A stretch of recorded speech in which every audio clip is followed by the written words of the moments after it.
Film ini dimulai dengan seorang pria yang baru aja pindah ke kosan baru. Dia ini bernama Rio dan dia bekerja sebagai penulis di sebuah penerbit majalah.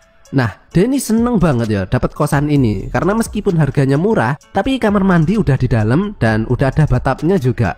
Tapi dia baru sadar bahwa ada kekurangan di kosan ini, yaitu temboknya itu tipis banget loh. Jadi suara penghuni kamar sebelah itu bisa terdengar samar-samar. Dan dia dengar pas ada telepon di ruang sebelah, Rio tahu kalau penghuni kamar sebelah itu adalah seorang cewek.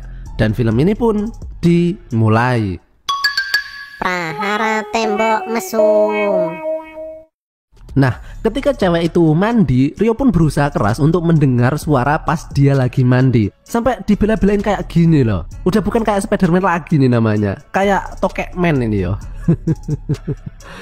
Nah, berhubung Rio ini belum pernah melihat wajah cewek tersebut, jadi dia membayangkan sosok cewek tersebut seperti ini bentuknya. Jadi ini cuma gambaran aja yo, aslinya nggak kayak gini wajahnya. Dia ini bernama Satsuki yang diperankan oleh artis Jav yo. Kalau kalian pernah nonton Jandara, pasti tahu artis ini. Nah, Satsuki ini sering banget dapat telepon misterius yang isinya tuh mengancam dan juga mesum. Dan karena suaranya disamarkan, dia nggak tahu siapa orang tersebut. Kemudian Satsuki menelpon pacarnya yang bernama Yuta.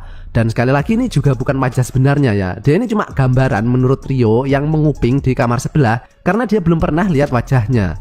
Satsuki ini merasa takut dengan teror telepon tersebut sehingga dia meminta Yuta datang ke kosannya. Dan seperti film busuk pada umumnya, kemudian mereka pun melakukan acara eksplorasi ke dalam gua. Sementara Rio yang mencoba menguping sambil menggosok-gosok tiang listriknya yang sudah berdiri. Dan Rio kini tambah penasaran ya dengan wajah Satsuki sebenarnya.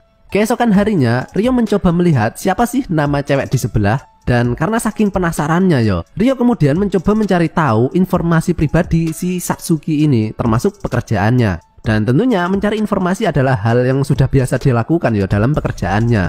Rio mencoba mencari kesana kemari di sekitar sini orang-orang yang punya nama persis seperti di tulisan di kamar cewek tadi. Dan ketika ia sedang makan di sebuah warteg, kemudian muncul seorang pelayan cewek yang namanya persis dengan tulisan tadi. Dan inilah wajah Satsuki yang sebenarnya. Yang master perjavan pasti udah kenal ini siapa artisnya ya.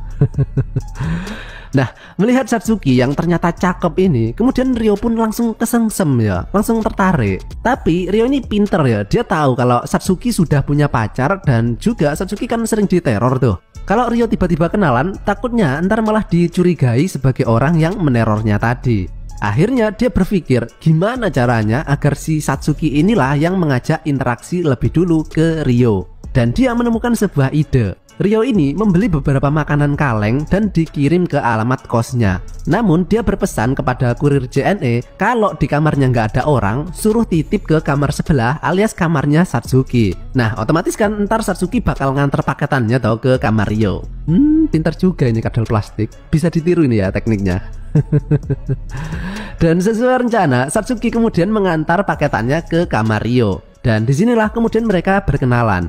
Rio kemudian berbahasa basi ngasih beberapa makanan di paketan tersebut kepada Satsuki. Dan Rio ini juga mendapat sebuah ide, yaitu memasang alat penguat sinyal suara di temboknya. Jadi dia kini bisa mendengar suara Satsuki pakai earphone tanpa perlu menjadi Tokekman lagi.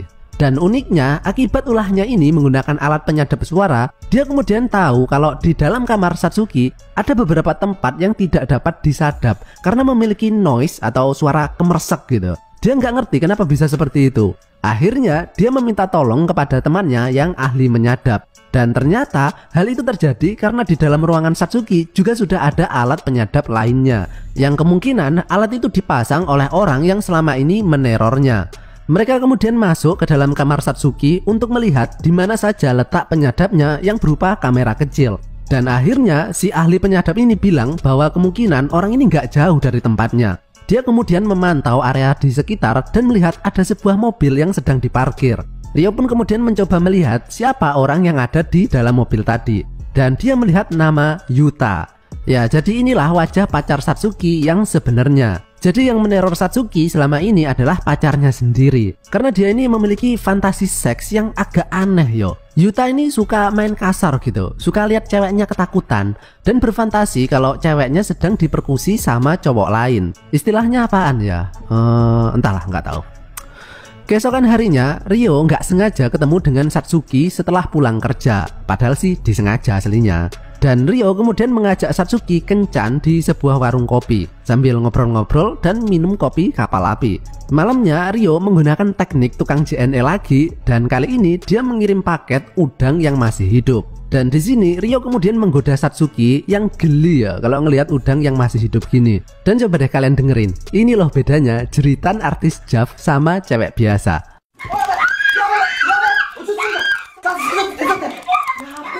Itu belum diapa-apain loh. Dengernya itu udah bikin nafsu makan meningkat ya. Aduh. Mereka kemudian makan malam bareng, tapi Yuta yang tahu kalau Satsuki nggak ada di kamarnya kemudian marah dan menelponnya.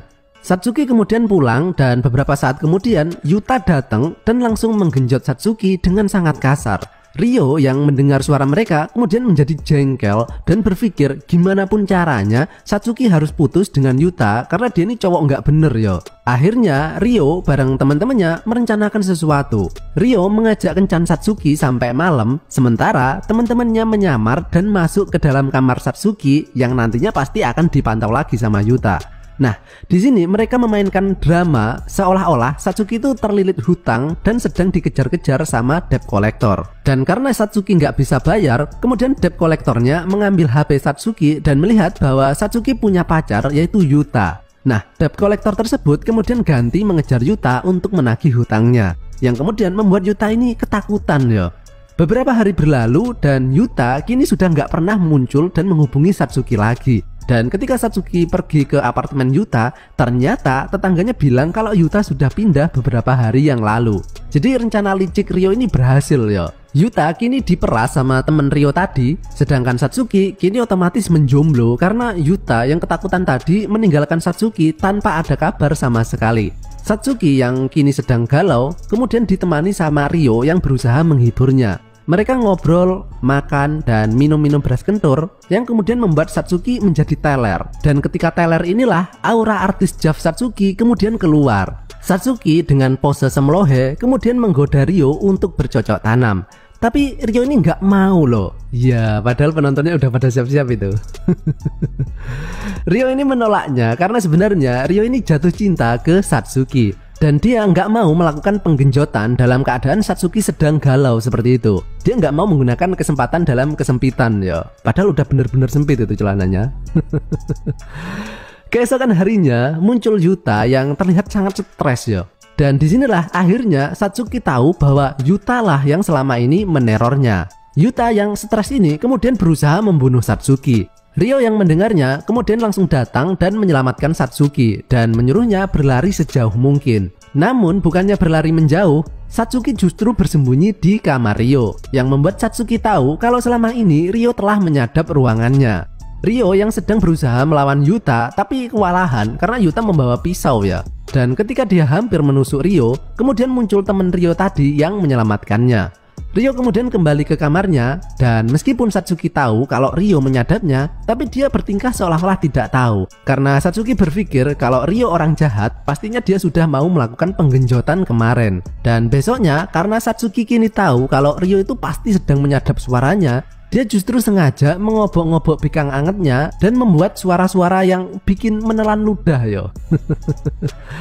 Dan ketika Ryo sedang mengamplas batangnya, Satsuki justru datang ke dalam kamar Ryo dan akhirnya pertempuran antar galaksi pun terjadi. Dan film ini pun berakhir.